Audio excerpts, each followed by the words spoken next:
Querido irmão, querida irmã em Cristo Jesus, qual é o modelo de vida cristã, de espiritualidade? E eu queria falar aqui, pensando na oração do Pai Nosso, que Jesus foi muito contundente em falar, ensinar seus discípulos a orar.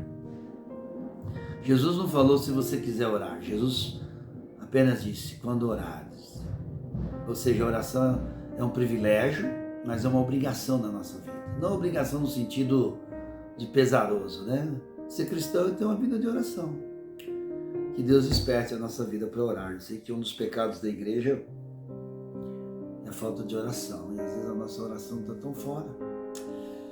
Oh, Jesus, nos ensina a orar. E aqui em Mateus 6, 9, 10, olha que texto diz, lindo.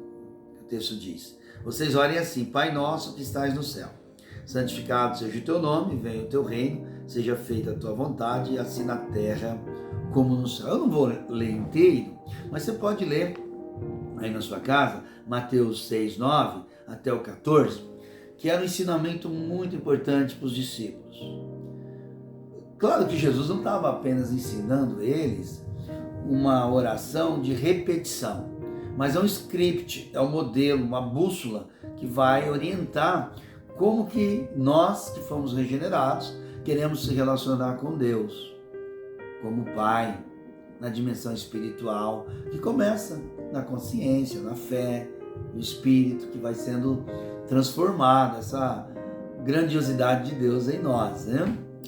E agora, eu quero olhar para essa oração, que talvez a oração mais conhecida do mundo, né? A oração do Pai Nosso, mas que muitas vezes a gente não adentra com mais intimidade.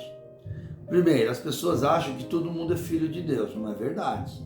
Sem o novo nascimento, sem a obra da cruz, sem arrependimento, sem a morte do velho homem, não tem como nascer de novo. Não basta ter título, ir para a igreja, batizar, mas é receber Jesus como Senhor e Salvador. E agora, essa dinâmica da fé é crescimento espiritual. É você conhecer que tem um Deus soberano, justo, que se ira, criou os céus e a terra, mas que chama eu e você, o Deus que nos atrai, que nos reconcilia, para ter comunhão. Nós vamos ter comunhão com Deus. E aqui ele vai mostrar que o Deus eterno, que quer salvar a gente, para ser pai, nós filhos, né? E ele é um Deus que se doa e compartilha o que ele é, porque é Pai nosso, é no plural, é no coletivo, onde Deus entra na minha vida, na sua vida, ele nos une, né? Eu creio que a igreja local é uma expressão da unidade de Deus, apesar das diferenças, do descontentamento, né? Às vezes as igrejas acabam criando situações, enfim. Mas independente da crise, o plano de Deus é maior. E nós, pela obra da cruz, do Espírito Santo, a gente ama a igreja local, né? A gente ama servir, a gente quer conhecer o Pai, quer expressar o Pai na vida das pessoas, evangelizando, cuidando, né? Pastoreando, que eu acho que não é só o pastor, mas cada cristão, ele tem esse vínculo com o Pai, e ele cuida dos interesses do Pai. E aqui, conhecer o Pai Nosso é saber da obra de Jesus, saber da vida nova e saber que o Pai tem para nós. O que é do Pai agora passa para os filhos, através da igreja, através da comunhão, que é o seu amor, a sua justiça, as boas obras. Aí a gente aprende a adorar, aprende a servir, aprende a ser bênção, a crescer, né? Então, eu queria apenas incentivar você a olhar e orar o Pai Nosso de uma maneira mais reverente, mas analisando o Deus eterno que se revela como Pai, o Pai que cuida da gente, que gera confiança. Lembra do filho pródigo? Ele tem uma expressão que me nocauteia sempre. Eu pereço, eu padeço, eu estou morrendo. Vou me levantar e vou ter com o meu Pai. Eu vou ter com o meu Pai. De vez em quando eu uso essa expressão. Eu vou ter com o meu Pai. Tem coisas que por nós mesmos não somos capazes, né, gente? Mas o Pai. E aqui então Jesus está mostrando que é possível a gente ter intimidade com o Pai. E essa intimidade com o Pai, ela vai repercutir no nosso caráter, nossos valores, nossas pulsações, as prioridades. Porque a gente fala, todo mundo fala, eu sou filho de Deus, mas os interesses não é do Pai. Os interesses é da terra, da carne, do egoísmo, é do individualismo. Então não dá para conhecer o Pai e não ter essa interconexão com Ele, da intimidade. Mas eu queria desafiar você a buscar o Pai nosso, que estais no céu, né? Então mostrando que o Pai da terra é importante, mas o Pai do céu é muito maior. É Ele que adestra a nossa vida, capacita a gente, até perdoar os pais, né? Quantos filhos? Eu conheço alguns, magoado com o pai abandona os filhos, né? Que chato. Mas Deus cura, viu? Não vamos ficar enfatizando o pecado e a maldade de ninguém. Então eu conheço gente que ficou 14 anos, 15 anos, 20 anos, ou mais, sem falar com o pai, mas foi restaurado. Glória a Deus. E eu queria então finalizar a reflexão que a vida cristã, a partir do Pai Celestial, é que vai nos levar a uma dimensão de espiritualidade, de fé e de algo real dentro da gente. Porque se a gente não entender a oração do Pai Nosso, segundo Jesus e segundo o Pai, a gente perdeu um monte.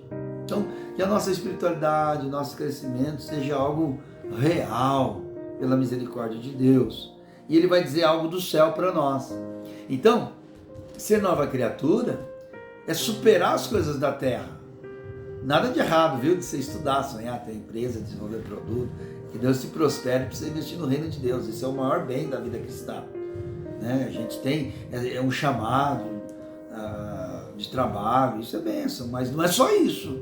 Se você faz tudo e não glorifica a Deus, não prega o evangelho, não sabe amar, não sabe servir, você está servindo outro Deus, que não é o da Bíblia, tá? Essa fé cristã, individualista, egoísta, de pecado, não condiz com a de Jesus.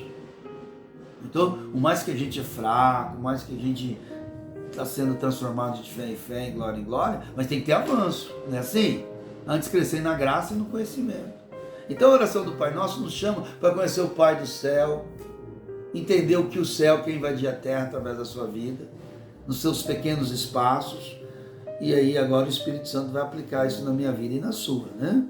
E ele diz assim, santificado seja o teu nome. Eu vou parar apenas por aqui, porque conhecer o Pai Nosso, o Pai do céu, da eternidade, onde os céus e a terra manifestam a glória dele, é entender que o nome dele é santo, é reconhecer que ele é maravilhoso, lindo, é ter um coração contemplativo de tal maneira que a santidade dele me envolve, me faz santo, separado, porque a Bíblia diz, santificai a Cristo no vosso coração, sede santo, porque Deus é santo, o vosso Pai é santo.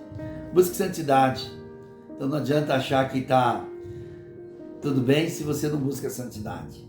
A santidade de Cristo é real na minha vida e na sua. Aí a nossa fala, nosso olhar, nosso sentimento, nosso ouvido vai ser muito mais diferenciado. Deus pode fazer isso, eu quero. O Deus Pai do céu e da terra cuidando de mim e se revelando e me santificando nesse mundo tão sujo de lama que nós precisamos de um renovo. Que Deus guarde você. Busque intimidade com o Pai Nosso que estás no céu e santificado no nome dele na sua vida. Amém.